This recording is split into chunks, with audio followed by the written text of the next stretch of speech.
आम्हा हरीच्या दास कहे भय नाही त्रिलोके. देव उभा मागे पुढे उगवी खोडे संकट.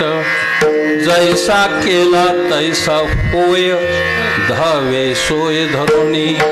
देव उभा मागे पुढे उगवी खोडे संकट. तुका म्हणे असो सुखे गावो मुखे विठोबा. देव उभा मागे पुढे उगवी कोडे संकट. आत्मा त्वं गिरिजा मती सहचरा. प्राणा शरीरम ग्रह. पूजा ते विषोपभोग रचना. निद्रा समाधी स्थिती. संचार पदयो प्रदक्षिण विधी स्तोत्राणि सर्वागिरो. यद्यत् कर्म करोति तदखिलं शंभो तव आराधनम. सर्वमंगल मांगल्ये शिवे सर्वार्थ साधिके. शरण्ये त्र्यंबके गौरी नारायणे नमोस्तुते. पांडुरंगा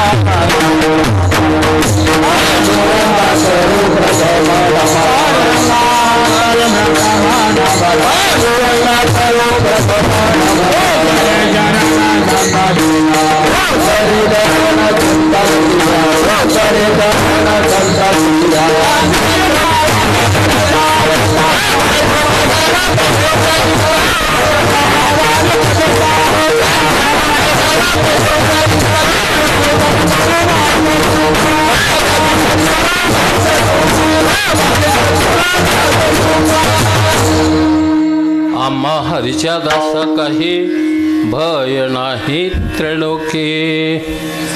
आज आपल्या पवित्र आणि पावन भूमीत आदिमाया प्रणवरूपिणी जगदंबा सरस्वती कोणी नावाने ओळखतं, कोणी अंबा म्हणून ज्याला प्रेमाने हाक मार, कोणी भवानी माता म्हणून ज्याचा जय जयकार करतं, कोणी तुळजा, कोणी महाकाली, कोणी जगदंबा म्हणून जिला टाहो फोडून हाक मारते. असं मातृत्वाचं अर्धपिठाचं लेणं ही भूमी आहे. या भूमीमध्ये वैशिष्ट्यपूर्ण काही गोष्टी येतात. मंदिराच्या आत पाहिल्यावर आपल्या लक्षात येतील. पुष्कळ ठिकाणी असं असतं की जो पती आहे तो उजव्या बाजूला असतो आणि धर्मपत्नी ही डाव्या बाजूला असते. आपण पंढरपुरामध्ये पाहाल तर पांडुरंगाचं मंदिर उजव्या बाजूला आहे आणि पाठीमागे डाव्या बाजूला रुक्मिणी आईसाहेबाचं मंदिर आहे. पण इथलं ज्याने बारकाईने पाहिलं, दर्शनाला येतात सगळी, याने बदल नाही बघ, काही जोडच नाही. नित्यनेम असतो काय काहींचं, इतकं उरकून जातात की देवी त्याच्या पुढं पळत असेल, इतक्या वेगाने जातात. म्हणून ते इथं असं आहे, आदिमाया उजव्या बाजूला आहे आणि शिव हा डाव्या बाजूला आहे. आत मंदिरामध्ये बारकाईने निरीक्षण केल्यावर लक्षात येईल. याचा अर्थ असा आहे की शिवाला शक्तीने जिंकलेलं हे भूमी आहे. इथं या भूमीमध्ये मातृभूमी ही वात्सल्य, प्रेम, श्रद्धा, भक्ती आणि भावाची उधळण जिथं पाहायला मिळते ते असं एक क्षेत्र आहे. क्षेत्र सगळी नसतात, लिहिलं जातं पण नसतं तिथं क्षेत्राचा काही वेगळा महिमा असतो. क्षेत्र म्हणलं की आठी दिशाला काही मंदिरं असावी लागतात, काही देवस्थानं असावी लागतात, त्यावेळेस ते क्षेत्र होतं. तसं ह्या राशींच्या भोवताली भरपूर शिवलिंग आहेत. नेमकी किती मला माहीत नाही, 12 ज्योतिर्लिंग भोवताली आहेत. लक्ष्मीनारायणाचं मंदिर विष्णू मंदिर गावात आहे. म्हणजे त्यावेळेस ते क्षेत्र होतं. क्षेत्रात एकच देव चालत नाही, सगळे देव जवळ जमा होते तेव्हा ती क्षेत्र म्हणा यात्रा म्हणा ही तयार होत असते. असं कधी होत नाही, तिथं एकच देव आहे ना. मग तरी लिहिताना लिहितो आपण जाहिराती क्षेत्र वगैरे असतं, काही नसतं तिथं. तेवढाच एक गण्या उभा असतो, बाकी काही नसतं तिथं. क्षेत्र म्हणून काही नसतं. म्हणून हे क्षेत्र आहे, हे अनादि क्षेत्र आहे. पुन्हा ते काही कोणी लुंग्या सुंग्याने तयार केलेलं नाही, ज्या अनादि असतात. आणि दुसरे आईला घाबरलो की मी,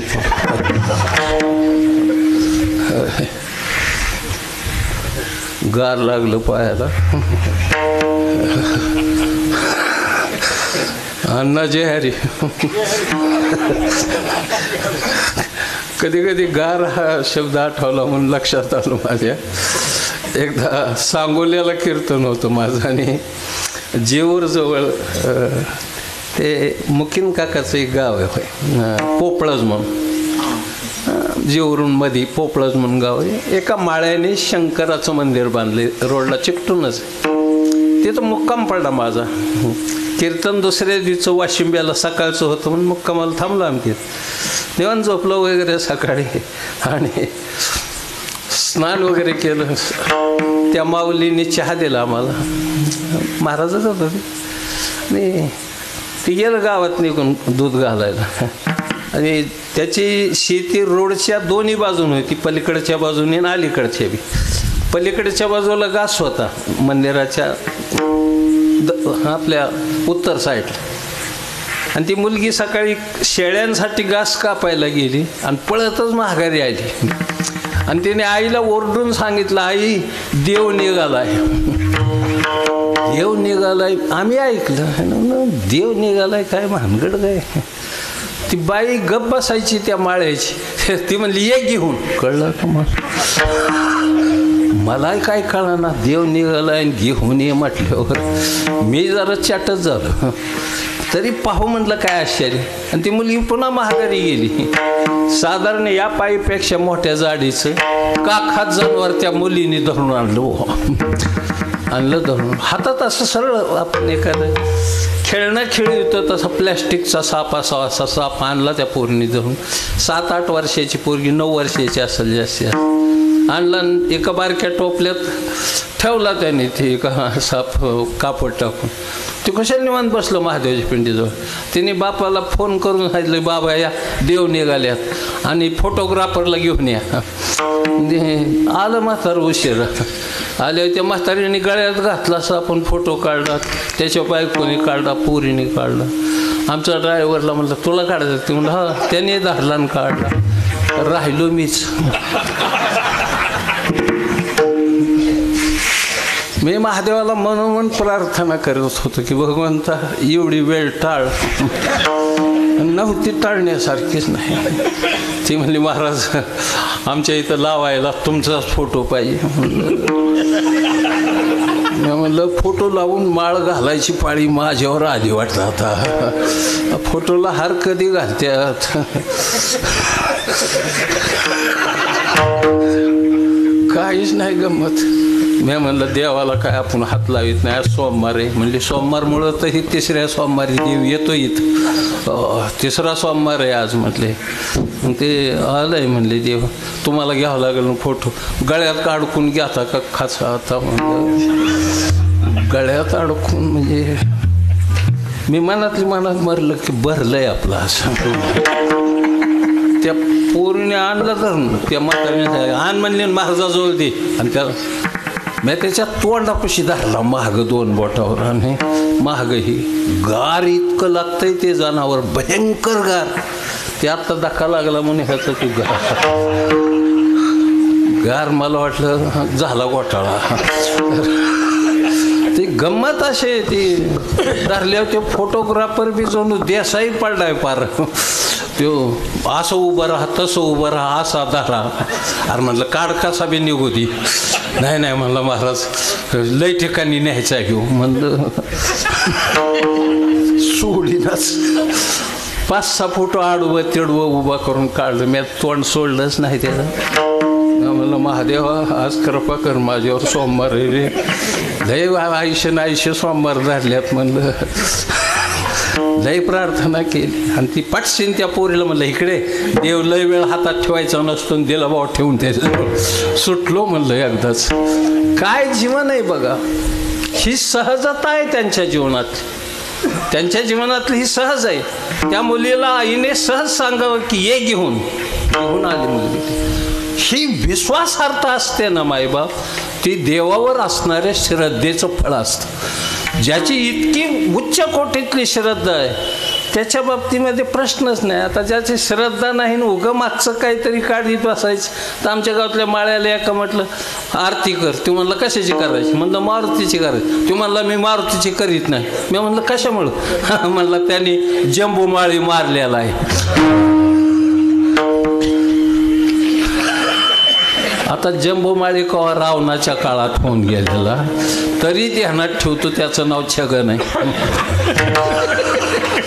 जाऊ दे, एवढं कळलं म्हणजे पुष्कळ झालं. विठ्ठल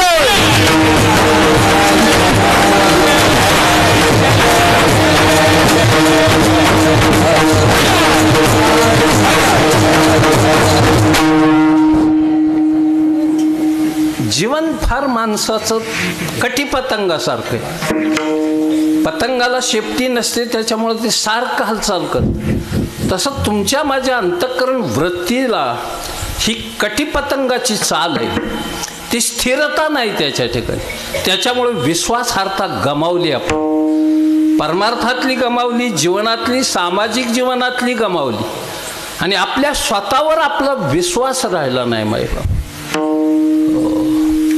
हा ज्यावेळेस विश्वास परिपूर्णतेला जातो त्यावेळेस संत आपली विचारधारा प्रगट करत असतात आणि त्याच्यावर ते अधिष्ठित असतो तो विचार.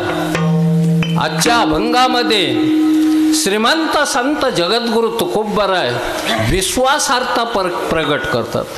काय विश्वास आहे महाराजांचा, त्याला लागतं वैराग्याचं खतपाणी, विवेकाचं आळं तयार करावं लागतं, त्याला वाफा तयार करावं लागतं, भक्तीचं रसायन सोडावं लागतं त्याच्यामध्ये त्या पिकाची वाढ होण्यासाठी आणि श्रद्धेने ते जोपासावं लागतं. तुकोबरायाने आपल्या जीवनामध्ये त्या गोष्टी सहजतेने पार पाडल्या.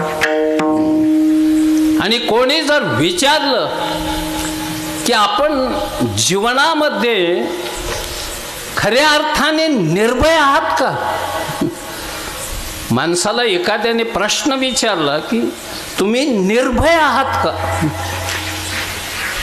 तो होय जरी म्हणला दिवसा, कळलं तुम्हाला, दिवसा एखाद्या वेळेस माणसात होय म्हणेल की मी कोणालाच भेट नाही, कळलं तुम्हाला. आणि एकटा जर गाठला कुठे त्याला वाचविण्यासाठी लोटांगण घालेल त्याच्या पुढे ते की मला वाचवा. अरे तू माळकरी निर्भय पाहिजे, तू हे बघ माळ तुझ्या देखत तोडतो पण मारू नको, कळलं तुला. अरे माळच काय, काही त्यागण्याची तयारी जीव राखण्यासाठी करी, पण संत एकच प्रमाण तुमच्यासाठी. दुजे खंडे तरी उरला तो अवघा हरी, आपणा बाहेरी नलगे ठाव धुंडावा, पिपिलिका गुळाशी न सोडी, अर्ध तुटे परी न काढी मुखतेतून. मुंगळा किंवा मुंगी जर गुळाला चिकटली तर माग वडून धरली तर तुटल पण तोंड काढत नाही. इतकी विश्वासार्हता ज्याची आहे ना त्याला जीवनात भिण्याचं कारणच नाही, तो निर्भय असतो माणूस. योद्धा कधी मोबाईलवर राहू दे म्हणू महाराज राहू असू दे कीर्तन झाले येतो म्हणून, त्यांचा काही दोष नाही, ते घरून दटिवलं असं बेकार आहे. घरून सगळे चांगलं नाही, सगळी मुक्त नाहीत माणसं, ती घरीच घाबरलेलं असतं, ते बाहेर काय धीर धरतंय नरेच नाही. म्हणून बादशाला एक बिरबलाला 2 प्रश्न विचारले होते बादशाने की जगतात गुलाम कोण आहे? आणि या प्रश्नाचं उत्तर मला पाहिजे. ते म्हणला गुलाम. आणि स्वतंत्र कोण आहे? स्वतंत्र नाही सांगता यायचं, पण गुलाम सांगता येते मला. ते म्हणले कसं काय? त्याने दरबारात सांगितलं की बस जे गुलाम आहेत म्हणजे दुसऱ्याचं ऐकत आहेत, त्याने एका लाईनीत उभा राहायचं, आणि जे गुलाम स्वतंत्र आहेत त्यांनी एका बाजूला उभा राहायचं. अहो, ही गुलामाची रांग सगळी मोठीच्या मोठी झाली. कुणी म्हणतं बायकोचं ऐकतो, पोराचं ऐकतो, गुरुचं ऐकतो, राजाचं कुणाचं तरी ऐकतच, पण एकच पठ्ठ्या बाजूला उभा राहा. त्यांना विचारायचा प्रश्नच नव्हता, फक्त त्यालाच विचारायचो. त्याला विचारलं, तू इकडे एकटाच कस का उभा राहा? बायकोनी सांगितलंय मला गर्दीत जाऊ नको. काय हा गुलामच. याच्यापेक्षा गुलामगिरी काय असते मायबाप? म्हणून जीवन जगायचे ना, स्वतंत्रपणे जीवन जगायचे. परमार्थ हा स्वातंत्र्याचा आहे, प्रज्ञाशीलाचा आहे, विचारवंताचा आहे, ज्ञानी माणसाचा आहे, सत्पुरुषांचा आहे, आणि त्यागमय व्यक्तीचा आहे पुरुषार्थ. मायबाप, पुरुषार्थामध्ये भीती हा शब्द नाही. तुकोबाला विचारलं, तुम्हाला वाटती?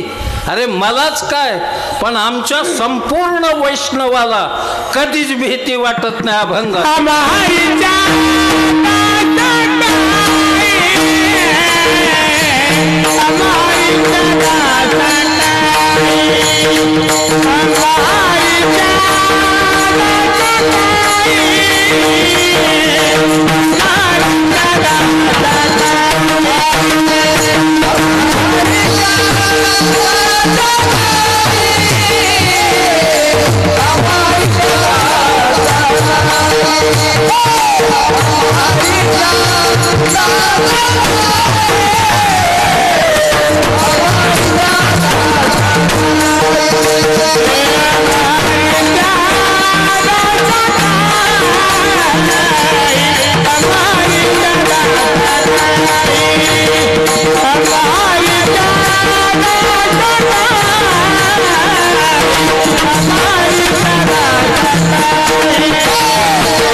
तर गंमत अशी.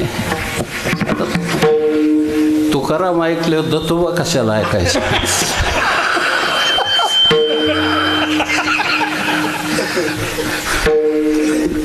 खास म्हणायचं आपण तुकाराम खेडकर ही चाल खास म्हणत होत. दत्तू तांब्याला जमली नाही, पण ह्या दत्तोबांनी जमवली. काही गोष्टी अशा तुम्ही घाबरून जाऊ नका. ह्या चाली आपल्याच होत्या, त्यांनी चोरलेल्या आहेत. कधीही चांगल्या गोष्टींचं चोरी करूनच मोठी माणसं होतात. विद्वान माणसं, ज्ञानी माणसं हे बहुतांशी चौर्यकर्म करत नाही. चोरी एकाच गोष्टीची करत जावी, आत्मज्ञानाची. बाकीच्या चोरीने भागत नाही कधी.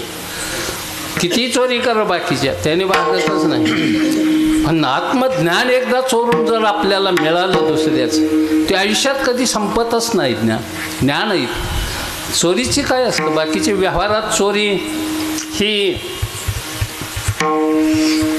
पुष्कळ वेळा मोठ्या मोठ्या विचारवंतांच्या याच्यात काही चोऱ्या केल्याची उदाहरणं आहेत. गदिमा एके दिवशी म्हटले की मी रस्त्याने चालल्यावर जुना बाजार होता पुस्तकाचा, एक पुस्तक मला आवडत होतं पण घेण्यासाठी पैसे नव्हते. त्या माणसाची नजर चुकून मी ते पुस्तक आयुष्यात पहिल्यांदा चोरलं. जुनं पुस्तक होतं ते, जुन्या बाजारातलंच पुस्तक, निम्या किमतीला मिळत होतं पण ते देणे इतकी क्षमता नव्हती. मग ते वेळेस चोरी केली ते. पण कबुली देतात मोठी माणसं पुढं मोठी झाल्यावर. जी मोठी झाल्यावरही कबुली देत नाहीत त्याचं नाव नेता आहे. तो कबुली देत नाही की आपण कशाला नाही, आपण प्रामाणिकपणे मिळवलेलं हे ती कधीच त्या मुद्द्याकडे येऊच देत नाही. ती हुशार असतात ती माणसं, अतिशय बुद्धिमान माणसं. त्याला एक बाजू माहीत असते की बस आपण कुठं तरी बोलताना कातरतोय. खोटं बोलता येत नाही माणसाला लवकर, खरं पटशीन बोलतोय माणूस, पण खोटं बोलण्यासाठी फार धैर्य लागतं. आणि खोटं असतं ना शेवटी, ते खरं समजून दुसऱ्याला पटवून सांगायचे. याच्यात एक धोंडा महाराजांचं वाक्य, ते म्हणले खोटं किती बऱ्या 100 बऱ्या खोटं बोललं तरी खोटंच असतं ते. हे खरं करून सांगण्यासाठी जे बोललं जातं त्यालाही खोटंच म्हणलं जातं, तेही खरं नसतं. म्हणजे इतकी सहजता असते खोट्यामध्ये. तुकोबरांच्या शब्दाकडे एवढ्यासाठी पाहायचं की आम्हा हा शब्द वापरलाय, याचा व्यापक अर्थ केला. मी माझं नाही, मी माझं मर्यादित आहे, पण आम्हा म्हणजे सगळ्या वैष्णवाला अंतर्भूत केलंय, अंतर्गत केलंय. नाही हरीच्या दासांना भीती नाही. मुळात जीव जन्माला आला की 4 गोष्टी घेऊन जन्माला येत. शास्त्र सांगतंय आहार निद्रा भय मैथुनांच्या 4 गोष्टी लागतात. आहार, निद्रा, भय आणि मैथुन. त्या प्रत्येक जीवाला आहेत. आहार खायला पाहिजे प्रत्येकाला. मी किती तत्वज्ञान सांगितलं तरी उपाशी सांगू शकणार नाही, 2 घास खाल्लंच पाहिजे. आता मग आम्ही शेलाराच्या इथे, शेलारच का हा शेलाराच्या इथं जेवण केलं. बिचाऱ्यांनी चांगली पंगत वगैरे घातली. जगन्माता त्यांच्या जीवनात कधी अन्नधान्य कमी पडू देणार नाही, कारण दान चांगल्या ठिकाणी केले अन्नदान. आता तिथेही पंगत जीवन जर झोपायला गेली असेल त्याला मी काय करू. तसला बी एक वर्ग आहे. म्हणून आम्ही आमच्या गावात 7 ते 9 कीर्तन ठेवलं, नंतर जेवायला. हा प्रयोग करून बघितला तर लोक 9च्या पुढे यायला लागली. ती आपल्यापेक्षा पुढचा आहे समाज. आपण कितीही कोंडून धरायचा प्रयत्न करा पण पळवाटा काढणार. इंडियन पेनल कोड ॲक्ट किती फिट असतं, पण त्याच्यातही घटना दुरुस्त्या करून का होईना पण एखादी चोरवाट विद्वान माणूस काढतोच ना. नवनवीन प्रयोग वगैरे आहे. आता आचारसंहिता लागू झाली, त्याच्यात लिहिलं आहे की अमकं करू नका, लाच देऊ नका, पैशाशिवाय काय नाही, दारू पिऊ नका, एकामेकाला इकिरी बोलू नका, हे लिहिलं आहे त्याच्यात आजच्या आचारसंहितेत. हे आता व्यवहारात चालेल का. हिता आल्यावर पेलच नाही पाहिजे, पाजायची नाही कोणाला. आम्ही पेत नाही, पण त्यांच्यासाठी जसं देवाला लागत नाही पण दैत्यासाठी. कळलं तुम्हाला. हा जो प्रयोग आहे ना, हा प्रयोग चालतच राहा. निर्माण करायचं असतं म्हणजे विद्वान माणसं त्याच्या पुढं जाऊन त्याचं चिंतन करतात. आणि एक गोड वाक्य सांगतो तेवढं काम बघा. विद्वानाला कधी शह द्यायचा नाही. त्याला शह दिला की तो काट शह दिल्याशिवाय राहत नाही, तो देणारच काट शह. म्हणून विद्वानाच्या कधीच नादी लागायची नाही. त्याला शरणागती किंवा सरळ आपल्या मार्गाने जायचं, त्याच्याशी फार वादविवाद घालायचा नाही. विद्वान माणसं थोडी लहरी असतात. लहरी म्हणजे छंदिष्ट असतात. एखादा छंद असतो त्यांना, आणि जास्त छंद झाले होती छंदिष्ट माणसं भांगिष्ट होत्यात. पण ती आपल्या स्वरूपाला सोडत नाही, ती पुढं त्याच वृत्तीने जात. आता कालिदास मेघदूत नावाचं काव्य लिहिलं त्याने. मेघदूत हे जर कोणी वाचलं असलं आपल्यापैकी किंवा ऐकून तरी असाल, मेघदूत नावाचं काव्य लिहिणारा संस्कृतचा पहिला पंडित म्हणजे कालिदास. मेघाच्या द्वारे प्रेयसीला निरोप पाठवणारा, ही संकल्पना आहे त्याची. ही संकल्पना एका कुठल्याही विचारवंताला सुचली नाही.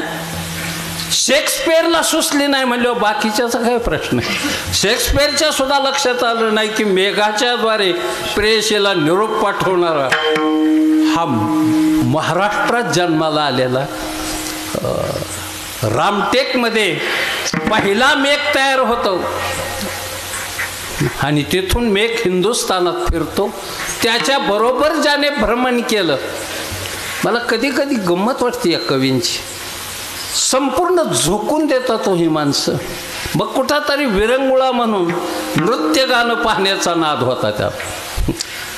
काही काहींना नाद असतात ना, काही गाणं म्हणण्याचा, काही लावण्या म्हणण्याचा, काही भक्तिगीत ऐकायचा, काही यूट्यूबवरची कीर्तन ऐकायतात. मला फोन येतात, महाराज आम्ही तुमचं दररोज एक कीर्तन ऐकतो.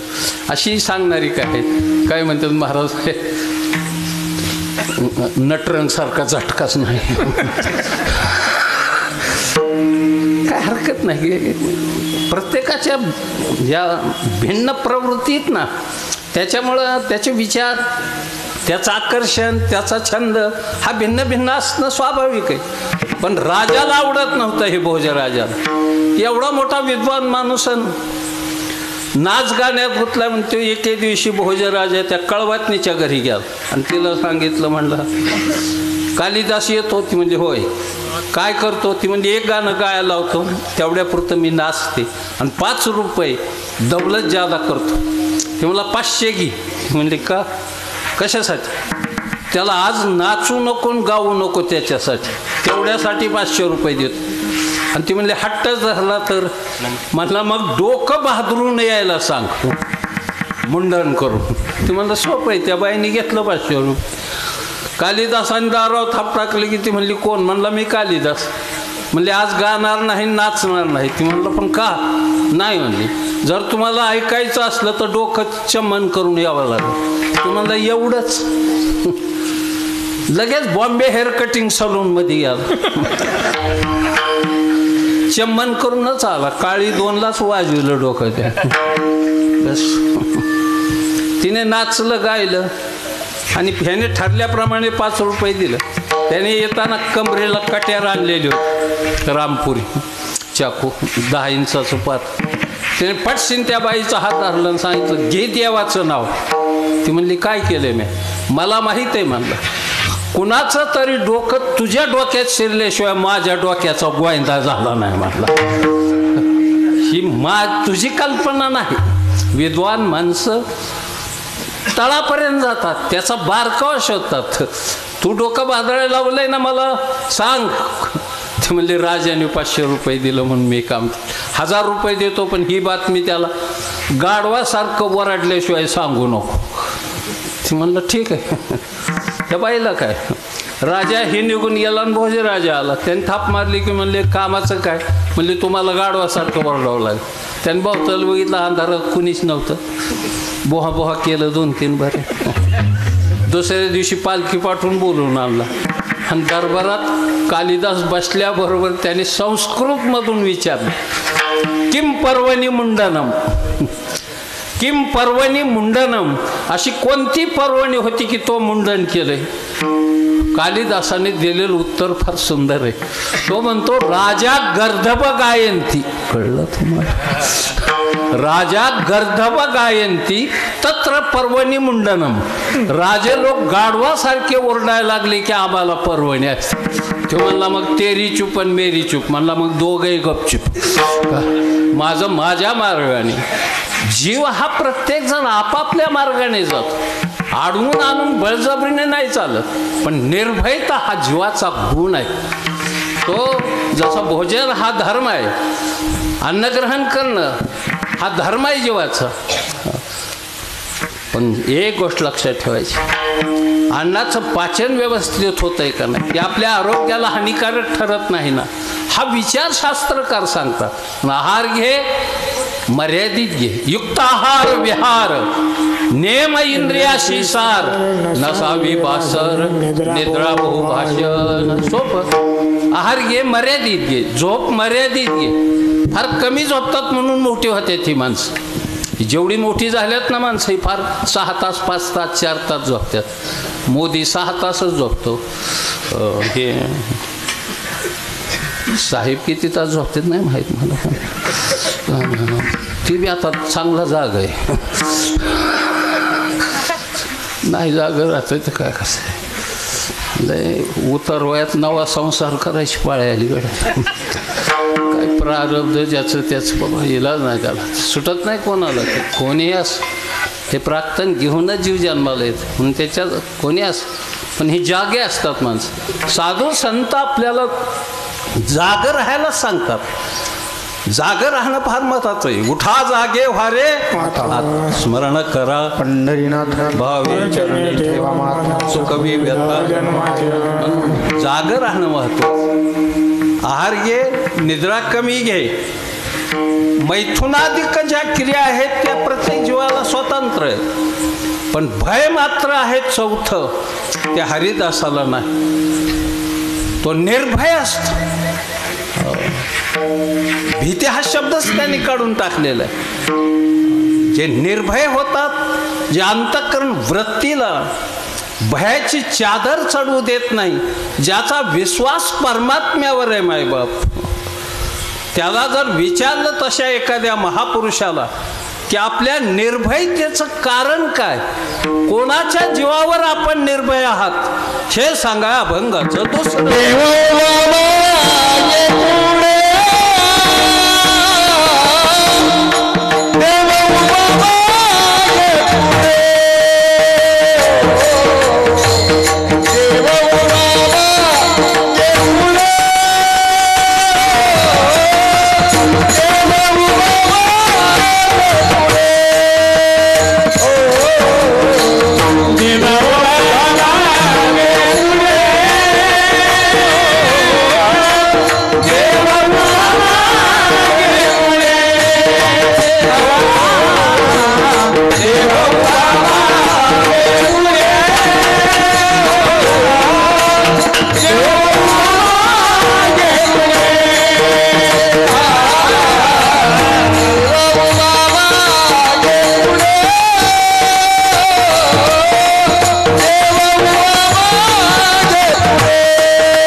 महापुरुष ज्यावेळी उत्तरं देतात त्यावेळी त्या उत्तराच्या पाठीमागं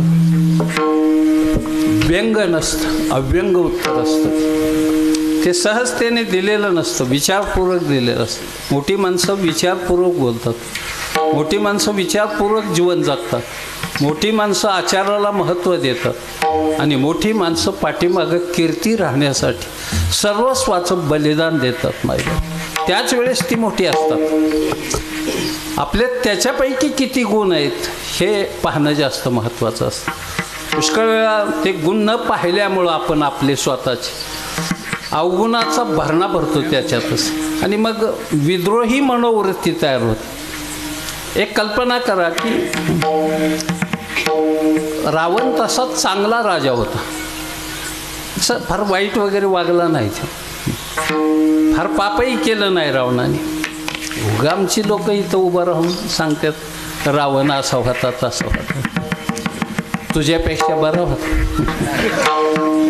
रावणाची काय बरोबरी करतो? रावण मोठा माणूस होता, विचारवंत होता, ज्ञानी होता, सामर्थ्यशाली होता. एवढं विचारपूर्वक त्याने सगळं जीवन जगलेलं होतं. त्याने शहर बांधताना सुद्धा, निर्माण करताना सुद्धा 400 कोस आत समुद्राच्या त्याने ते शहर वसवलं. म्हणजे निर्भयता आणली प्रत्येक माणसाला की इथं आक्रमण करणाऱ्याला सुद्धा हा खंदक समुद्राचा ओलांडून आत येता येणार नाही, एवढी दक्षता बाळगली. आणि बाहेरून आणलेली सगळी संपत्ती त्याने वितरित केली, जमा केली नाही. घरच बांधली सोन्याची सगळ्या लोकांना त्याने. आता ही घरं वगैरे देणार आहे जणू काही 3 लाख 2 लाख लोकांना. साड्या दिल्यात कुणीतरी, बायांनाच द्या म्हणा.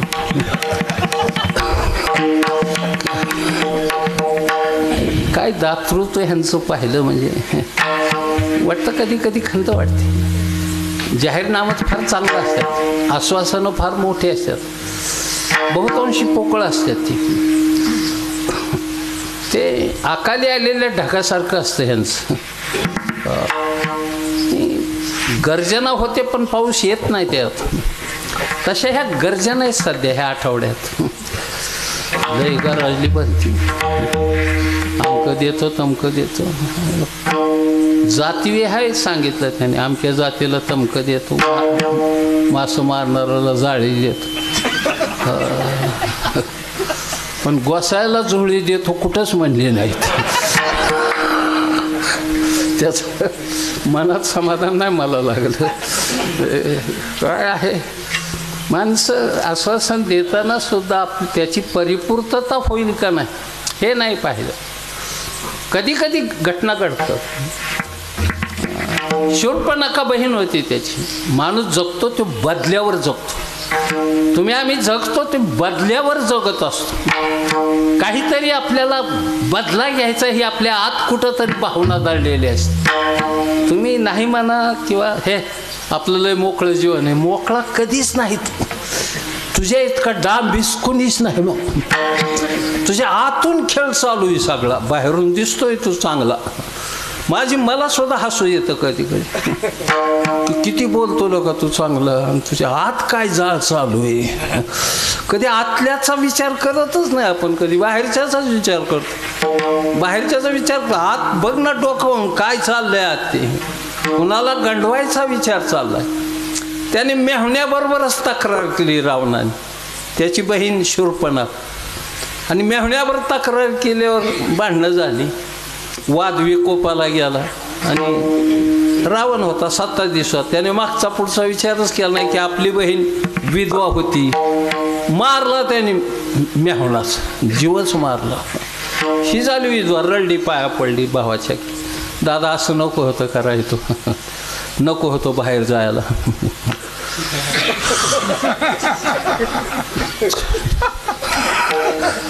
तुम्ही काही अर्थ काढू नका, मला मार त्याला आता सध्या सीझन चांगला नाही.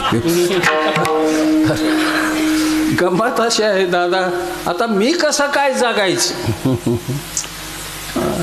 मग त्याने डोकं चालवलं की महाराष्ट्रात नाशिकपासून हा जो पट्टाच्या पट्टा फार खाली केरळपर्यंत हा जो पट्टा आहे तो याला दंडकारण्य नावाने ओळखलं जातं. मग हे दंडकारण्य मी तुला देतो आणि ह्याच्यात जे उत्पन्न निघेल ते तू खायचं आणि जगायचं.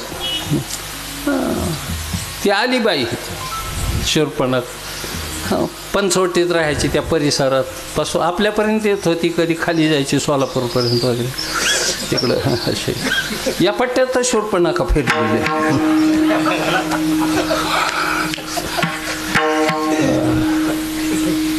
लईच वाईट बाई.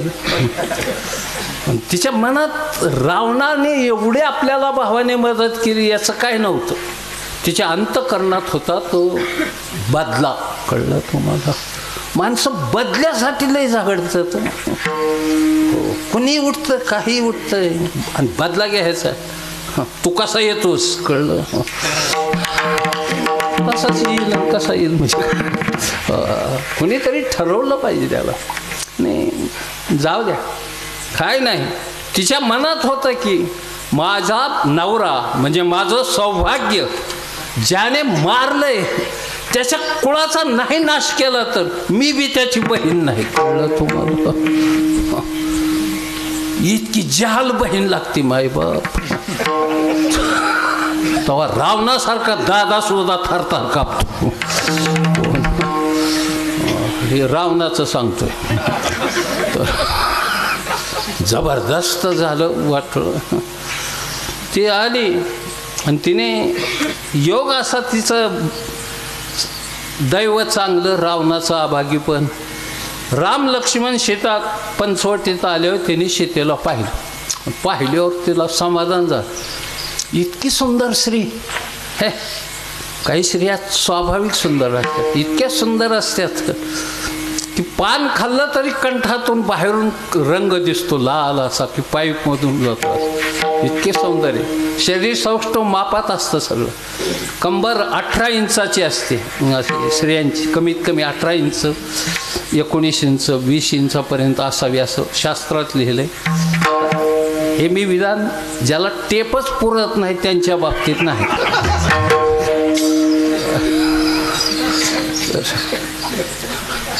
त्यांची दिलगिरी व्यक्त करतो. इतकं जबरदस्त अशा प्रकारची ती सीता पाहिली त्यांनी. मुळात अग्नीतून जन्म आणि भूमीत काही काळ काढलेला. जन्म अग्नीतून झालेला सीतादेवीचा. रावणाच्याकडे झाला होता. रावणानेच यज्ञ केला आणि त्याच्यातूनच ही मुलगी जन्माला आली होती, सीता नावाची. ही कुणीतरी सांगितलं भविष्य की ही तुझ्या नाशाला कारणीभूत आहे. मग त्याने तिथून नेली जनकाच्या राज्यात पुरली. कारण युद्धसुद्धा दुसऱ्याच्या भूमीत करावं लागतं. म्हणजे मग वाटोळं झालं, दुर्गंधी झाली, प्रेताचा सडा पडला, रोगराई सुरू होती. त्याच्यामुळे ती दुसऱ्याच्या राज्यात व्हावं लागतं. म्हणजे युद्ध कधीच आपल्या भूमीत करायचं नाही, दुसऱ्याच्या भूमीत करायचं असं फडणवीस मानला.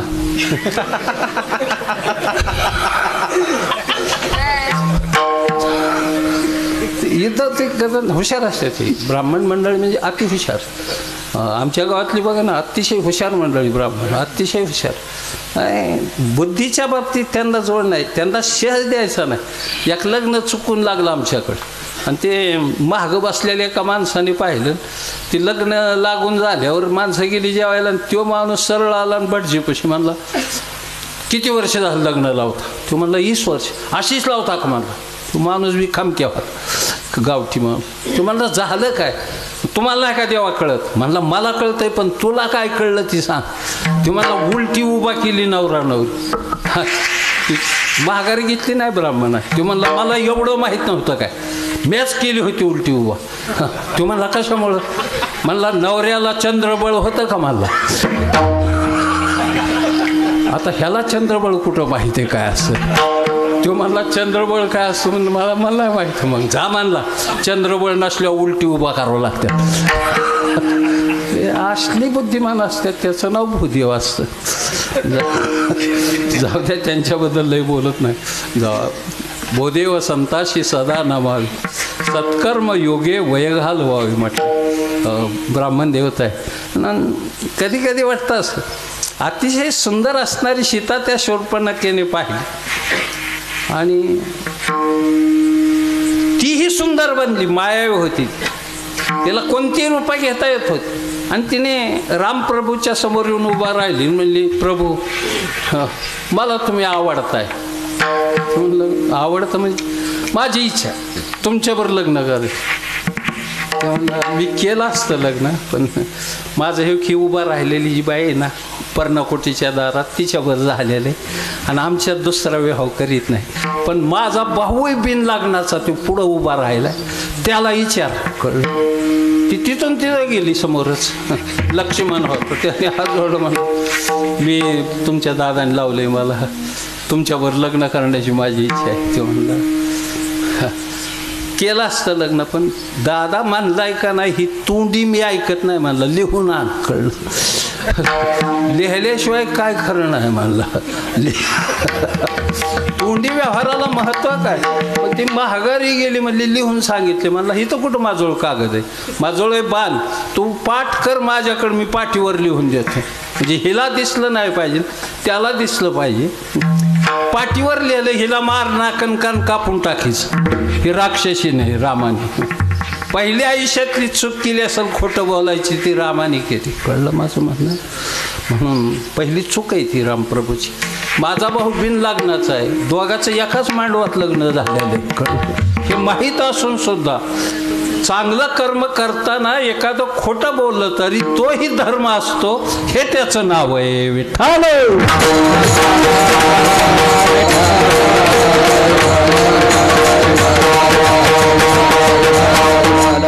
मला त्या रामप्रभूपेक्षा ते खंडोबा आवडतो. खंडोबा बरा आहे रामापेक्षा. त्यांनी बायको झोपडीत ठेवली, हरणाच्या पाठीमागं पळाला, तोवर बायको नेली रामाची. पण खंडोबा तसं गाळ राहत नाही. खंडू म्हणजे आदर्श आहे पोरांचा. कुठेही निघालं तरी बायको मागं, गोड्यावर निघालंस माळसा असं नाही, बाधा असं. आणि कुठेही जातो तसं काही नाही, तर मोकळा येते वगैरे खंडोबा. आता राजवाड्यात घुसायचं, तिथं गरवाड्यात कशाला घुसला.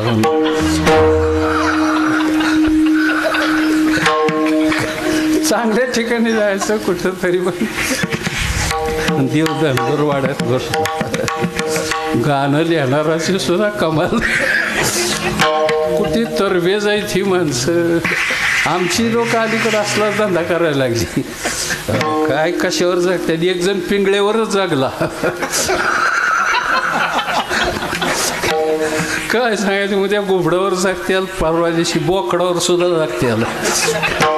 अरे किती खाली आलं पाहिजे आपण. आपली विचारधारा काय. बस लक्ष्मणाने नाकन कान कापलं, त्यात हसली ती. हो मला त्याचा गंमत वाटते. मोठ्या मोठ्याने हसली ती नाक कान कापल्यावर. नाक कान कापल्यावर रडायला पाहिजे होतं. हो आणि डायरेक्ट ती लंकेत गेली.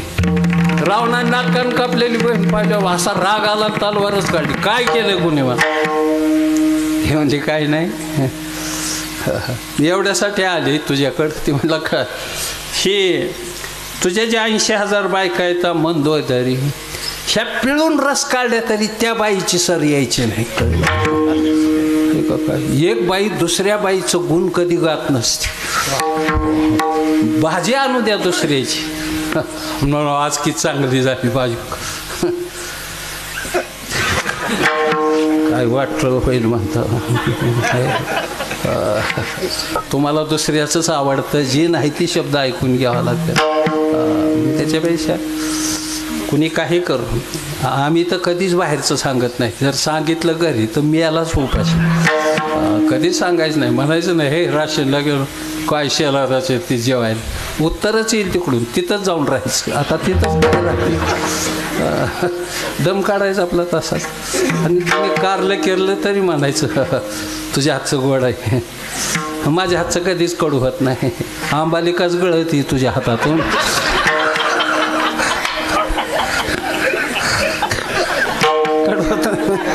असं कुठं झालं का. अरे त्याचा धर्मच कडू आहे असं बच्चू म्हणला.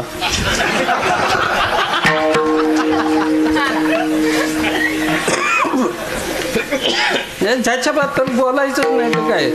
ती हसली ती तिथं. रावणा म्हणली ह्या बायांच्या काय नाही दिला. अरे सौंदर्याचा खजाना आहे. रंबा उर्वशी मेनका वगैरे पिळून रस काढा अशी सुंदर स्त्री. आणि तो पाहिलेली सुद्धा आहे. ती म्हणलं कुठं. अरे धनुष्य घेऊन पडला नव्हता का छातीवर. ती मुलगी इथं आली पंचवटीत वनवासात आल उचलून. ते म्हणलं ताई पण तुझं नाक कान माझं जाऊ दे रे, पण तू सुखी व्हावास ही इच्छा आहे माझी. कळलं. ती म्हणली ते रावण म्हणलं ठीक आहे. आणि मग हसली खोदखोदून पटांगणातून की आता त्यो तिला आणीन आणि ती 2 गडी ह्या कुळाचा नाश केल्याशिवाय राहायची नाही. याला बदला म्हणतात. कळलं. त्याचं नाव बदला आहे. आणि माणूस जगत असतो ते बदल्यावर जगतो. बायको बदला घेण्याची ज्याच्यात प्रवृत्ती नाही ना तो शंड म्हणलं जातं. त्याला तो शिखंडी म्हणायचा. नाही शिखंडी कळला तरी टोल नाक्यावरचा गडी म्हणायचा. कळलं. ह्याच्या खाली येऊन नाही सांगता येत मग. मी तुम्ही चांगली माणसं आहेत म्हणून इतकं चांगलं कीर्तन करतोय. नाही तर धंद्यात कुठं असलं परवडलं होतं का मला. काय ही गंमत आहे मोठी. पण बदल्याचं जीवन जगायला शिका. किती वर्ष ध्यानात राहू द्या. जपून ठेवा तो अंतःकरण वृत्तीत. आणि सगळ्यात मोठा बदला आपल्याला घ्यायचा आहे. तो जन्माला आलोय आपण. तो बदलायचा आहे आपल्याला. बदला मग काय करावं लागेल तर निर्भय बनावं लागेल. भीती काढून टाकावं लागेल आपल्या अंतःकरणात. आणि ही भीती कधी निघते. निर्भय कधी असतो माणूस. एखादी सत्ता पाठीमाग आहे, एखादी संपत्ती भरपूर आहे, एखादी संघटना माग आहे, ती माणसं निर्भय जगतात. तुकोबराला विचारलं असं कोण आहे आपल्या माग. आलिया आघात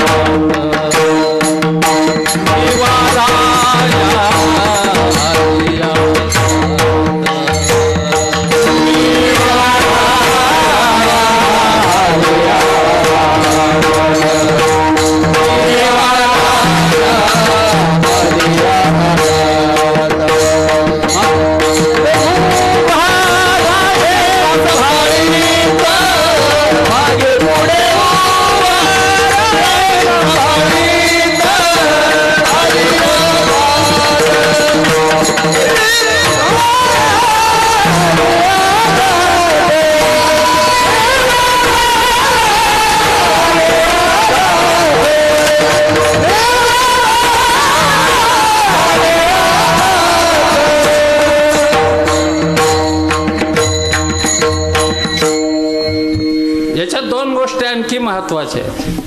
देव मागं राहून आणि पुढं राहून माझं रक्षण करतो असे तुकोबराय म्हणतात. मागं कधी उभा राहतो. लाज राखायची असली की देव मागं असतो आणि जीव राखायचा असला की देव पुढं. हे सूत्र कधी बदलायचंच नाही. काय देखा नवलतया प्रभूचे अद्भुत प्रेम भक्ताचे जे सारथ्य पार्थाचे करीतो असे पायकू पाठीशी घातला आपण पुढारा राहिला जेने पांचजन्य स्फुरिला अवलिळाची. भक्तासाठी ते राहत. द्रौपदीच्या पाठीमाग वस्त्र हरणे वस्त्रे कैशी झाली माऊली. काय वस्त्रासाठी नाटकच हे सगळं भगवंताचं. कधी एकदा पतंग उडवताना ते दोरा घासला हाताला आणि बोट कापलं. ती धार लावली. रक्ताची धार खाली चालत होती. बायका भरपूर होत्या 16,108. सगळ्यांकडं चिंधीच नव्हती बांधायला. नव्या साड्या सगळ्यांच्या. कोणीच नाही. पण तिथं एक बहीण होती.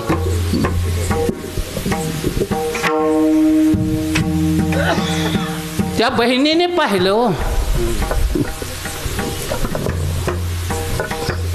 द्रौपदी नावाची. तिने मागचा पुढचा विचारच केला नाही. भरजरी शालू टारकून फाडला मायबा. चिंदी बांधिते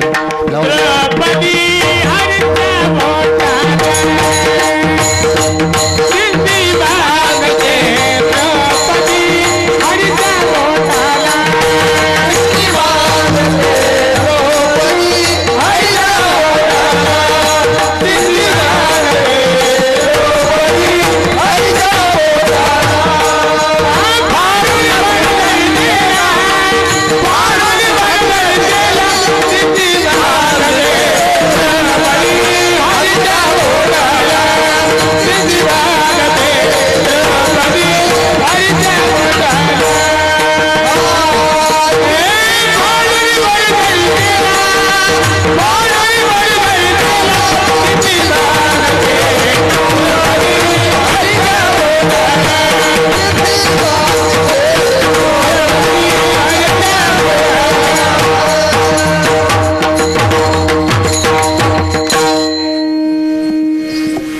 बांधली चेंडी आणि द्रौपदीकडं पाहिलं.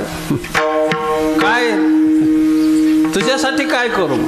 ती म्हणली देवा काय नको, काही नाही, तू एवढा बर्जरी शालू फाडलाय, त्याला जेवढे आडवे उभे धागेत तेवढी वस्त्र पुरविल तुला मी प्रसंग पडल्यावर. अडचणीच्या काळात देव एरवी पाहायला मिळत नाही. अण्णांचा अपघात झाला, गाडी गेली खड्ड्यात, कॅनेलमध्ये. वाचवणारी कोण असते? या जगदंबेने वाचवलं. तुम्हाला कोणी वाचवलं त्या दिवशी? काय वाटतं तुम्हाला? किती दिवस झाले या घटनेला? हा 2-3 महिने झाले. कोण वाचवतंय? मी 7 फूट खड्ड्यातून आमची गाडी वर गेली 2 महिन्यापूर्वी. परचोरा झाला गाडीचा. कोण वाचवतंय? मग तिथून पुढं तरी ठरवावं ना आपण की आता आपण त्या दिवशी संपलोय, आपली विकेट गेली, कळलं? आता आपल्या हातात नवी बॅट घ्यायची, देवाचं नाव करण्यात घालवण्यात आयुष्य घालवायचं. मायबाप त्याचं नाव पारमार्थ आहे. कळल्यावर तरी निदान, नाही कळता जाऊ द्या. आता कळलोय आपण भोगल्याला शिवून आलोय. कित्येक वेळा शिवून येऊन नवा भोगला तयार करतात. काय करावं आता? काय मला कधी कधी गंमत वाटत. सोडून दे ना सगळं, ते आता मागचं सोडून. आता राहिलेलं हरी तुम्हा समर्पण, बाकी काहीच नाही करणं. रुक्मी द्रौपदीच्या पाठीमागं उभा राहिला देव वस्त्र पुरवाय. आणि अर्जुनाच्या मात्र पुढं लढाईसाठी अर्जुन योद्ध्याच्या पुढं त्याच्यावर प्रत्येक येणारं संकट निवारण केलं. मला वाटतं कधी देव अशा प्रकारची भूमिका घेत, भक्ताची अडचण पाहून भूमिका घेत. दुष्काळ पडला फार वर्षापूर्वी. इतका मोठा दुष्काळ झाला की सगळ्या नद्या आटल्या. चंद्रभागेत एखादा डहोर राहिला खाली. ब्रह्मपुरी, पंढरपूरला एक डहोर, ब्रह्मपुरीला एक खाली, बेगमपूर, खालची गावं नसत्याला पाहिली तुम्ही, ती गावं आहेत चंद्रभागेच्या किनारी. एक डहोर राहिला बागलं थोडासा.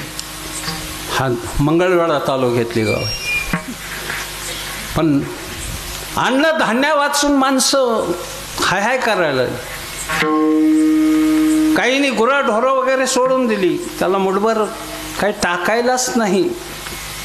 खाद्य तर काय करायचं? आईने लेकरं सोडून दिली. अरे तडपडून मरण्यापेक्षा न पाहता कशी मरतील तशी मर.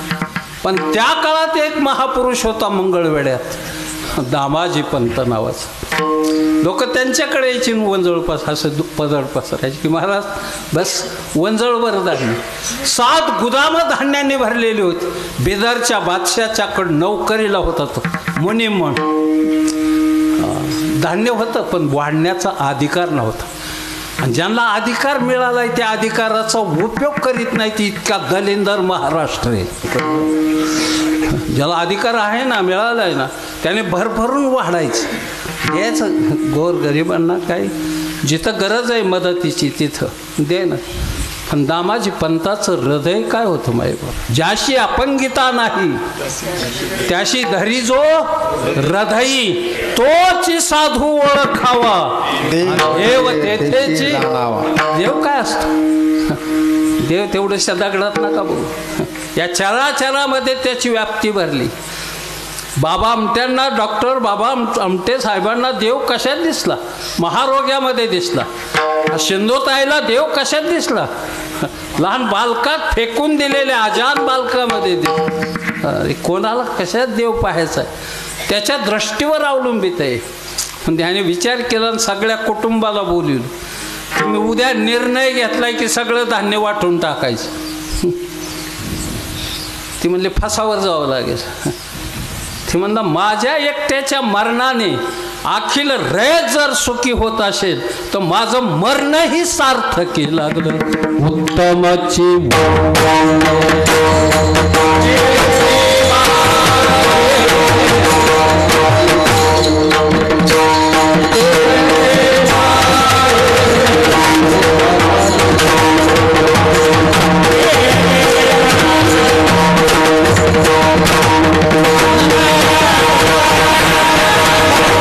Hey,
काम चालू चांगलं केलं आता चिरंजीवानी आता बरं झालं, चांगलं तयार झालं पोरगा. ही गावाचं भूषण असतं, एखादा मृदंगाचार्य वगैरे. आमच्या गावात एक जुना पखवाजे होता, बनदास नाव होतं. एकच बोलपाट, गंपांग सुतार, गंपांग वाजू नका.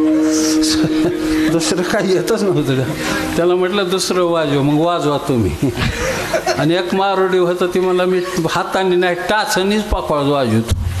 घातला पाय पखवाज होत. बघ आता काय माझ्याकडं फोडला ते, काय सांगायचे. लय पहिल्या अडचणी होत्या, आता लय चांगलं झालं आहे. आणि राशीनला हे भूषणच आहे. त्याशी मुलं अशी व्यक्ती जन्माला येणं, जे हरिपाठ आणि पाठांतरावर भर देऊन परमार्थ निष्ठेने करणार, अशाची कीर्ती राहते मागं. हो, काही माणसाला कीर्तीबद्दलही काय वाटत नाही, अपकीर्तीबद्दलही काय वाटत नाही. मराठवाड्यात एका गावठी नेत्याने पाऊस येत होता झिमझिम, लाईट गेलेली, अंधाराचा फायदा घेऊन एका जणाचं घर मागून पाडलं त्याने आणि गावाचं पोतं वडीत होता. काय चोरी तरी काय, आट्याफिलचा एखादा बांगला फिंगला हाणला का काय, कुठं चांद बगरपट्ट्यात एखादं घेतलं काय, असं काय नाही. पण दलिंद्राच्या चोऱ्या दलिंद्रच असतात, मोठ्यांच्या चोऱ्या मोठ्याच असतात. त्यांच्या चोऱ्या नाही म्हणत, अपहार म्हणतात. व्यवहारात तो बारका उपहारच असतो त्यांना, असा भाग आहे.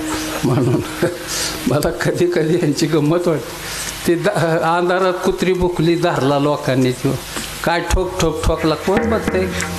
कोण साहेब का नेता इथे, कुणी नावी बोलून आणलं, निम डोकं बाजारलं, तोंडाला काळं, डोक्याला शेंदूर, एकाने गाडावर धरून आणलं, त्या गाडावर उलटा बसवला, शेपटाकडं तोंड करून, डोहलन ताशावर त्याची मिरवणूक काढली.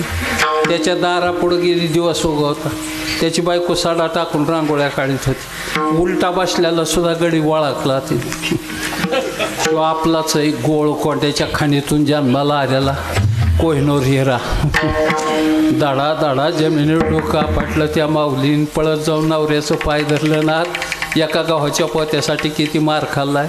आपल्याकडे रेशन दुकान नीट न वाढून सांडून 10 पोती जमायचं, तरीसुद्धा तुम्ही हे असलं काम केलं. त्याने गाडवावर बसल्या बसल्या बायकोला लाद घातली. म्हणला रडाय काय रोग आला, म्हणला अशी काय महिनाभर मिरवणूक चालायची.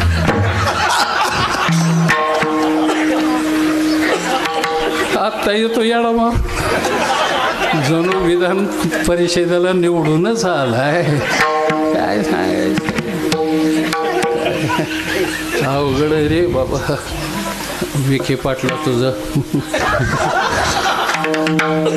काढलाय नवीन गडी, काय करतोय कोणाष्ट. लढत्यात चांगले बरेच झुंज पाहिजेस. सामान्य माणसाने बघायचं आपलं. तुका म्हणे निवांत राहावी, जे जे होईल ते काय कोणी काय येत नाही. पण बारकी माणसं चर्चा लय करतात, आईला कोण येईल गड, कोणाकडेच बाजू जरा बरी. तुझं काय चाललंय, पाय पसारला तर गोदाड्यातून बाहेर निघतोय. तू कशाला तिथल्या गप्पा आणतो येड्या भावाला.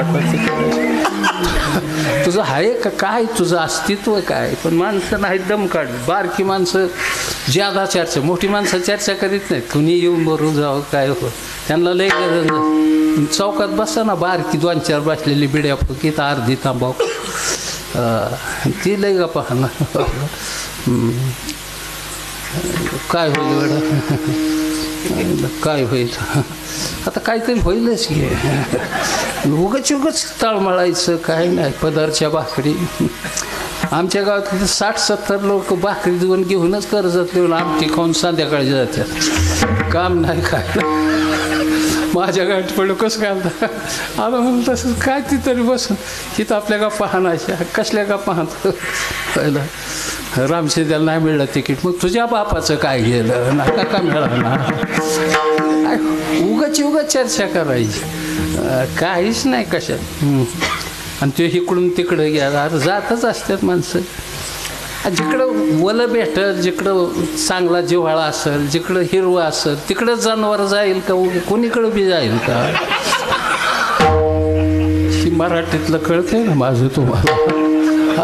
जात असतात जनावर. मोकळी सोडा तुम्ही माळावर इकडं इलेक्ट्रिक बोर्ड पाण्याच्या टाकीकडे, ती जनावर कुणीकडे जाते? नदीकडे. तिकडंच जात्याला अशी खाली नदीकडे हिरवं जिकडं आहे तिकडे बाजूला जातात. आता हिरव्यात बी ज्यांना समाधान लाभत नाही तो भाग वेगळा. ज्याला हाय बरं आहे, हिरवं आहे, चांगलं आहे, नाही स्वार्थांनी लपेटले राव माणसं. फार वाटलं झालं महाराष्ट्रात. माझं 77 वय आता भाऊसाहेब. लय पाहिलं मी सगळं लहानपणापासून. ह्यांच्यातच होतो मी खेळायला. ह्याला दारात गपची बसून ऐकायचे ह्यांच्या गप्पा. आमच्या तिथं गावात आबासाहेब वगैरे यायचे, फळपाटलांकडून गप्पा चालायच्या ह्यांच्या. तिकडं मालकापाशी कधी बसायचं, कधी राजापाशी. राजाला नाही जमलं ती असलं राजकारण नको म्हणलं, ती कधीच केलं नाही त्याकडे, मोकळ्या मनाच्याकडे. त्याच्यामुळं लोकांनी फायदा घेतला. मोठी माणसाचा फायदा घेतात लोक कधीच. असं म्हणजे वस्तात आहेत ना ती फायदा उठवतात, असा नियमच आहे त्यात.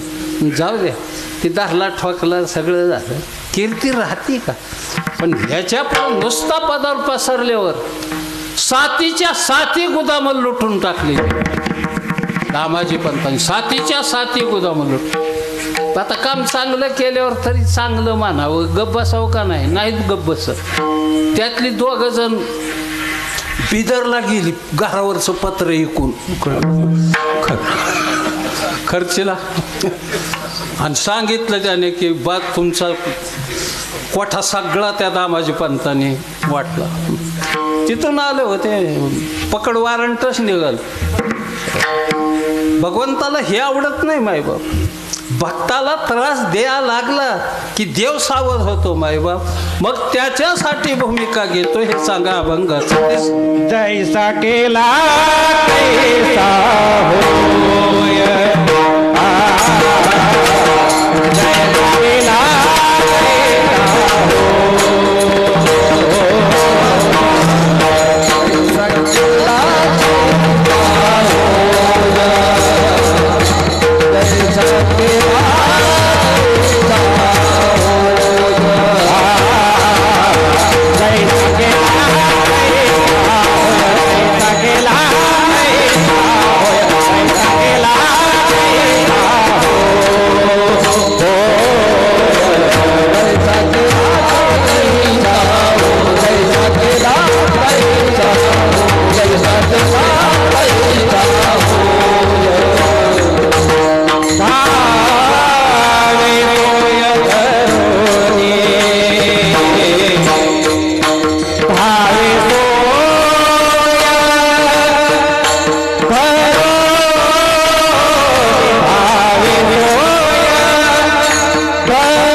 त्याचा ढाचा आहे, स्वभाव आहे. जशी गरज भक्ताला लागेल तसा तो बनतो. मला वाटतं एक प्रसिद्ध अभंग सांगतो, तेवढ्यावर काम भागत. या सगळ्या भूमिकाच आहेत. उंच नीच काही, प्रतिष्ठे भावभक्त, दाशीपुत्र कन्या, दैत्या घरी रक्षी, चर्म रंगू लागे, कबीराच्या मागे, सजन कसाया, मळा सावत्यास, नामयाची जणी, धर्मा घरी पाणी, पुंडलिकासाठी तुका म्हणे मात. या सगळ्या भूमिकाच आहेत. भगवंतानी भूमिका अशा पार पाडल्या. कधी काही भूमिका अशा असतात, मी कधी गमतीने सांगतो. मी शाळेत 7वीला असताना आम्ही एक नाटक धरलं आणि त्या नाटकाचं नाव द्रौपदी वस्त्रहार. त्यावेळेस काही मुली नाटकात काम करीत नव्हत्या, कारण मागासलेला काळ होता. आता भरती प्रगती झाली. एका देखण्या मुलाला म्हणलं तुला द्रौपदीची भूमिका करतो. मला मी द्रौपदीची भूमिका करेल, पण मला बिड्याची सवय. बिड्या द्रौपदी समीकरण बसाना. मग शेवटी त्याला आम्हाला नट भेटताना दुसरा. मग स्टेजवर मागं आला की म्हणलं 2 बिड्या संगच पेटून देत जाय. ठरलं आपल्या रंगीत तालमी झाले. अशीच 1000-500 लोक नाटक बघायला. एकदा मागं दोराचं त्यांनी बिड्या दोन्ही संघच वाढल्या, दूर तोंडात द्रौपदी स्टेजवर बोला नाच ती कृष्णाबरोबर. कृष्ण म्हणला द्रौपदी का बोलत ना. मलाही काय कळा ना द्रौपदीला काही याड लागले असते. मी त्या नाटकाचा दिग्दर्शक, त्याच्यामुळे माझी मोठी फजिती झाली. नाही एवढं असं. शेवटी कृष्णाने हात धरला, म्हणला द्रौपदी तुझ्यासाठी मी काय काय केलंय. बोटभर चिंधीसाठी वस्त्राच्या घड्या पुरवल्या आणि एक भाजीचं पान खाल्लं तर दुर्वासा सकट 60,000 शिष्याला जेवायला. कृष्णा धाव रे लवकरी म्हटलं की राणीवणी तुझ्यासाठी धावलो. असं कोण म्हणला? कृष्ण. कोणाला? द्रौपद्या नाटेजवर सांग असं. शेवटी द्रौपदीचा नाईला झाला. तिने बोलाय तोंड उघडलं. बाप कुंतो बाहेर माझ्या अंगावर दारावरून काटा आला. म्हणलं लोक दगड हाणल्याशिवाय राहायचे. पण तसं काही झालंच नाही. द्रौपदीच्या तोंडातून दोर बाहेर आला की कृष्णाने दोन्ही हात वर केलं. म्हटलं वा द्रौपदी, मला आज कळून चुकलं की तुझा जन्म अग्नीतून झालेला आहे. अजून तुझ्या तोंडातून दोर निघतोय. नाटक साक्षी झालं. एकच अंक राहिला होता वस्त्रहारला. 7 पातळ आम्ही आपदून नेसवले आणि दुःशासनाला सांगितलं 6च वाढायची. कशाचं काय आणि कशाचं काय. दर पातळ किवड. कृष्ण यायच्या आधी तर द्रौपदी अंडरपॅन्टवर.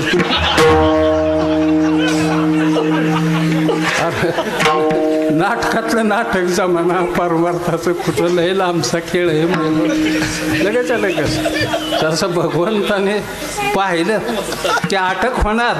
मग देवाने त्याच्यासाठी रूप धरलं.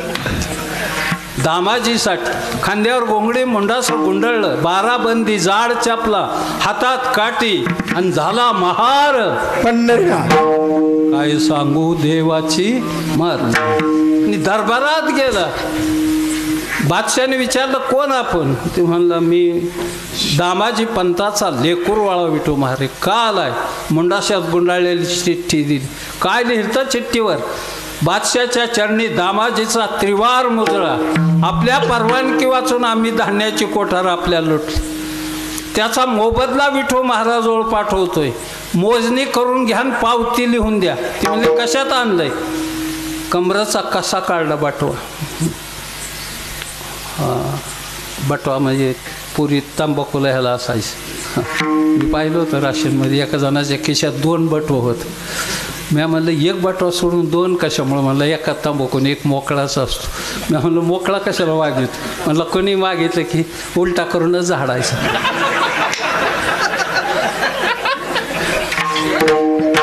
ही जात पंगत घालीत असती का सापड्या. आणि वर्गण द्यायचा 100 रुपये. माझं नाव नाही पुकारलं. 100 रुपये वर्गणदारच नाव पुकारित नाही. शिळावर लिहितो तुझं शिलालेखात अवदार्याचा कुरुटा. झाले तर मिसळ तरी येते कर 100ला आणि 50ला तुझं नाव लिहिलं पाहिजे. बेकार प्रवृत्तीची माणसं मोठेपणासाठी हापापलेली त्यागा वाचून त्याचं आयुष्यात कधी कल्याण होत नसतं. हे वसायचा शाप आहे त्यांना.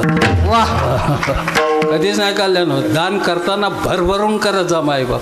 काटकसर कधी जाऊ नका जाणं. अरे तिने दिलंय म्हणून आपल्याकडे आहे. त्या जगन्मातेने नसतं दिलं तर काय करतो तू? काय नसतं तुझ्याजवळ. जाऊ दे. खळखळा ओतिल्या मोहरा, पाहुणी चमकल्या नजरा, पाहुणी शहा बोट घाली तोंडात, झाला महार पंढरीनाथ. देवाने भगवंताने भक्तासाठी भूमिका केली कंच्या जीवावर, फक्त नामचिंतनावर विठोबा.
सुखाने असा आणि मुखाने देवाचं नाव घ्या, असा सरळ उपदेश आहे. संसार काय सुखरूप नाही, तो दुःखरूपच आहे. दुःख बांधवडे आहे, संसार आजगर आहे, पुन्हा जन्म पुन्हा मरण आहे. लय कुठं नाही संसाराचं. संसार ती संसार जो सारखा सरकत राहतो, स्थिर राही, त्याचं नाव संसार.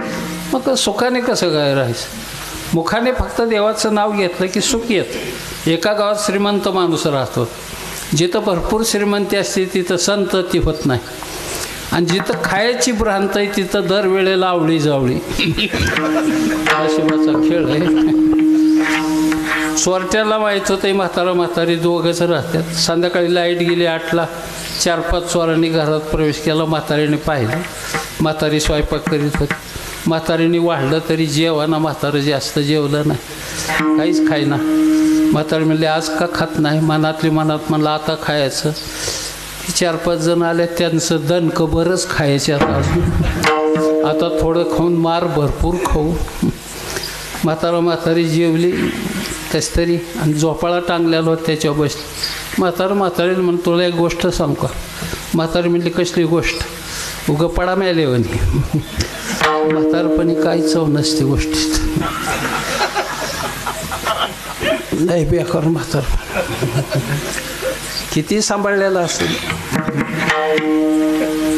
तरी वैतागून म्हणतच म्हातारी एखाद दिवशी अलीकडं माझ्याकडं बघतच आता पोरा बाळाकडं नातवाकडं बघलं का सगळा तुझ्याकडं बघल. काय रे तुझ्याकडं बघायसारखं राहिले का काय. मी गमतीने सांगतो की मी कधी आमची म्हातारी थकली.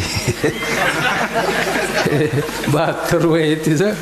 मान हलती, डोळं खोल गेल्या ते, पांढरे केस झाले ते. पण मी प्रेमाने हाक मारतो तिला अजून सुद्धा. अंगणात गेलं काय चाललंय मस्तानी म्हणतो.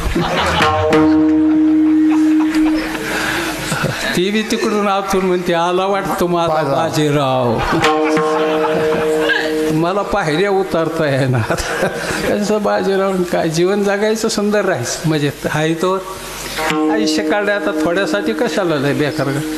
ती म्हातार म्हणलं तुला एक गोष्ट सांगतो. म्हातारी म्हणली काय ना. ह्योक म्हणला नाही तर काठीच घाल.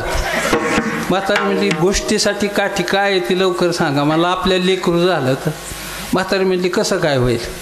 म्हणला घेऊ काय काठी. म्हातारी म्हणली झालंच झालं. कुठं ना आधी लागा. आणि काय नाव ठेवायचं. आता लेकरूच नाही तर नावासाठी वाद कशाला. तू म्हणली तुम्हीच ठेवा. पण ह्या वयात होईल कसं म्हणली. आपण तर 20 वर्ष झाला अर्ध्या तिकिटांनी जातोय. 3 वेळा गुजरातला गेलो. पहिल्या गुजरातला एक आम्हा म्हणून म्हातारी होती. बाईच्या फोटोन हात फिरला की बाई गरोदर राहायची. बरं झालं ती बायांच्याच फिरवायची. तिने खरं लालूच्या फिरवाय पाहिजे होत्या. अंधश्रद्धा महाराज लोकांकडे इकडे कुठं दत्तच प्रसन्न नाही त्याच्याकडे जातात लोक. हा मला लेकरू बाळ व्हाय ना. आता दत्ता लेकरू बाळ आहेत का. तुला कशी होत्याल रे तिथं जाऊन. ज्याच्याकडे पोरं बाळ भरपूर आहेत तसला तरी देव गाठ ना निदान. जे खरा ब्रह्मचारी मारुतीला येळं घालून कधी पोरं होत्याला कसं होत्या नाही होत माझे बाप. ते आमच्या गावात एक सोडून 2 मारुती आहेत कोरेगावला. मला विचारतात लोक 2 कसं काय. म्हणलं की राशीनला जगदंबेच्या बेनं पळाला आणि हिकाड्याकडं लिहून बसलाय ना.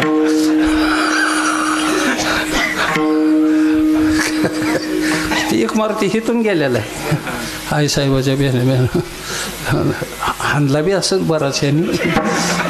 पळाला म्हणजे कसं मारुती लई पळाला तकटून. मधल्या रस्त्याने गेला असं. कुठून गेला कोणाच तो गेला. मला कधी हे लोकांची आश्चर्यचकित होतो. मी ऐकतो मजेने हुंकार देऊन ऐकत. कसं होईल काय नाव ठेवायचं म्हणजे. ते म्हणले तुम्हीच ठेवा. मग नाव ठेवलं विठोबा मानला आणि रांगायला लागला आणि बाहेर खेळायला गेला. आण बोलून म्हातारीला म्हणा. आता लेकरूच नाही. म्हातारी म्हणली मी नाही जात. 9 नाहीत वाजल्या. लोक जागी डोक्यावर परिणाम झाला म्हणतात. मग जाऊ का मी. तुम्हाला जायचं आहे तर जा. निघालो. म्हातारं चोरटी कोपऱ्यात अंधारात हसत्यात. काय म्हातारं लेकरू नव्हतं बिन झालं बिन. खेळाय बाहेरून म्हातारं बोलवायला. म्हातारं वाट्यावर उभं राहिलं बाहेरून. विठोबा म्हणून मोठ्याने हाक मारली. जवळ पहिलवानाची तालीम होती. तिच्यात विठोबा नावाचा एक पहिलवान होता. हाक ऐकलं पळतच बाहेर आलं. म्हणला दादा कार बोलवलंय. म्हणला किती पहिलवान तालमीत आहेत. म्हणला 10-12 आहेत. सगळी या म्हणला. म्हणलं का 4-5 चोर औशीच घरात शिरल्यात. आणि मग चोरट्याच्या लक्षात आलं की विठोबा भलताच महागात पडलाय. द्रष्टांत संपला. विठोबा होता का. अरे कल्पनेचा विठोबा जर खरं संकट नाहीसं करतोय तर माझ्या विठ्ठलाला मनापासून हाक मारा. जन्म मरणाचं संकट नाहीसं. अनादि जन्माचे दुःख जात माझ्या विठोबाचे नाव 1800 उच्चार. आता फक्त 2 मिनटं राहिले तेवढी. वेळेत आहे सगळं. ओव्हर टाईम करीत नाही, त्याचं काही ठरलेलं नसतं काय.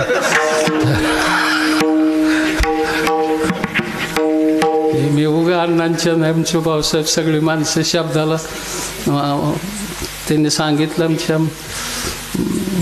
सरपंचांनी की अण्णांनी सांगितले तुम्हाला तारीख घ्यायला, मग त्या बेहनं तारीख बसविली मी. नाहीतर मी गोसा इतका गाळमाट आहे वय लगेच्या लगे कुणालाही बळी पडायला आणि काय नाही. ते काही माणसांच्यावर आपलं उपकार आहेत प्रेमाचं, व्यवहारी नाही, प्रेमाचे उपकार आहेत, त्याची परतफेड करावं.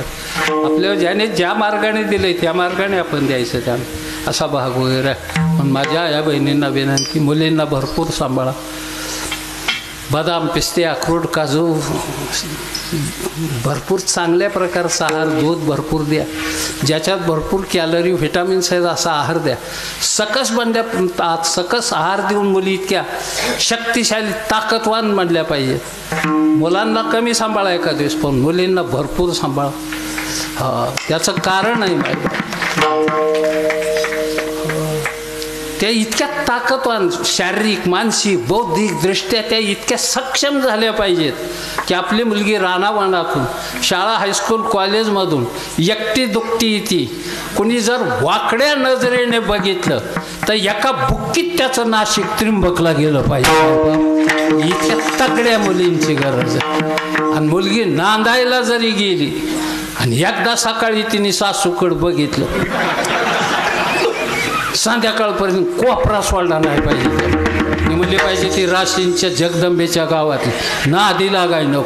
इतक्या तगड्या मुली ज्या राष्ट्रात होतील मायबाप जन्माला येतील, ते राष्ट्र जगातली एकमेव सत्ता झाल्याशिवाय राहायचं नाही मायबाप, एकमेव सत्ता झाल्याशिवाय राहायचं.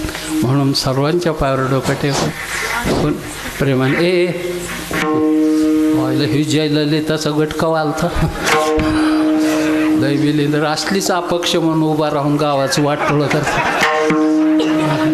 ही बीजच आहेत त्याची, त्या पुढच्या भविष्याची. ही अजून सुप्त आहेत. पण वातावरण तयार झालं की कोंब निघाल्याशिवाय राहायचं नाही. राशी नाही, कर्जत तालुक्यातला भाग आहे. ही कर्जतात कोणाला कधी अंकुर फुटल नाही सांगता येत. लयच अवघड आहे. सगळ्या महाराष्ट्रात फिरतो मी, पण आपल्या तालुक्या इतकं नाही गाव कुठं. लय सर्वांगाने परिपूर्ण राव, अत्यंत निष्कपट गाव. दाव नाही, काय नाही. लोभस माणसं, प्रेमाने बोलणार, पायावर डोकं टेकवणार आणि पाय वाढायला कधीच मागं राहणार नाही. हे आयुष्य जतन केलं त्या लोकांनी. त्यांना धन्यवाद देतो. त्यांच्या पायावर डोकं टेकवत काय करा. हे कधी आपण विसरायचं. कधीतरी आपल्या भावनेत बदल, कधीतरी. गेल्या 2 वर्षापूर्वी वाह घालता नव्हतं आपल्याकडं, की आमच्या भागातही आला. लोक संध्याकाळी लगेच घरदारं लावून स्लापवर, माळावर वर झोपायचे. पण ते आमचं 1-7-8 गुंठ ऊस स्वतः एका जणाचा शेजारचा, ते 8 वाजता लाईन आली म्हणून चालू करायला गेलं, ती 10 वाजस्तोवर माघारी झालं नाही. सगळी लोक म्हणली वाघाने खाल्ला. बायको रडायची, पोरं रडायची, भाऊ रडायची, आईबाप रडायची त्याची. मी बी खुलेतून गेलो, मी रडलो. मला काय रोग घालता, पण सगळ्याबरोबर राहावं लागतं. ती रडताना पाहिली. मला त्या दिवशी एक गोष्ट कळली. रडत होती पण बघायला कुणीच जात नव्हती. कळलं की आपला माणूस तिकडून आला नाही म्हणून बघायला कुणी बॅटरी घेऊन सर. मीच 5-25 पोरं जमा केली. म्हणलं काठ्या कुराठी घ्या, ऊसाचं किती डामकं लहान आहे, थोडंसं येडा मारून एक फटाका उडू आणि ज्याच्या कुंडीगंज असा गाव घालायचा की तुकडाच पडला पाहिजे. ठरलं. मी 200 फूट उभा राहून लांब सांगत होतो, मी कशाला मारायला जाऊ दे. तोवर एखादी बॅटरी लावली तर गंगाराम बसलेला सरीला. मी म्हणलं महाराज म्हणले गंगाराम आहे. मग मी गेलो देटाई. म्हणलं गंगाराम इथं का बसलोय. म्हणलं तुला वातावरण माहीत नाही. तू म्हणलं वाघ आलेलंच ना. हा म्हणलं तीच. मला त्याचीच वाट बघतोय. अरे कशासाठी तू आत्महत्येला प्रवृत्त? बायको आहे, 2-3 गाया येतात, बारका ट्रॅक्टर आहे, 5-4 एकर जमीन आहे, तुला का मारायला? त्याचं कारण तुम्हाला नाही कळायचं, तू सांग. त्याने सांगितलेलं उत्तर ऐकलं, मी चॅटच पडलो. म्हणलं, तो म्हणला, महाराज मला जर वाघाने खाल्लं तर माणसाच्या रक्ताची चटक वाघाला लागल आणि मग आमची भावकी खाईल. म्हटलं वा, खळाची व्यंकटी सांडव तया सत्कर्मी रती वाढव. कवा प्रार्थना कळायची म्हणून सुंदर जीवन जाग, आनंदी राहा. दिवसाला 10-5 मिनटं खळखळून हसत जा. हसल्याने ब्लड प्रेशर वाढत नाही, अटॅक येत नाही, शुगर वाढत नाही, टेन्शन संपून जात. पण हसत जा, कृत्रिम हसू नका. नैसर्गिक आतून निघालं पाहिजे हसू, म्हणजे आरोग्य चांगलं राह. काही काही हसतात ना, आम्ही गेलो महाराज बरं झालं आला कधी जायचे. उंबऱ्याच्या आत आहे तोवर जायची, बाहेर आहे तोवर जाण्याची विचार ना करून हसणं का त्याच्या प्रेमाने हसत जाऊ. हसण्याने फार चांगलं आहे, हे स्वर्गच आहे एक जीवनातला. म्हणून आनंदी राहायचं, काही हो हसत स्वागत करायचं. यश आपलं आहे मायबाप, म्हणून आनंदी माणूस यशवान बनतो. सर्वांच्या पायावर डोकं. माझे टाळकरी बांधव, दोन्ही मृदंगाचारी, आपण पेटीमा सगळी मंडळी, चोपदार, विणकरी, तिकडे न करी ध्यानातही माझ्यात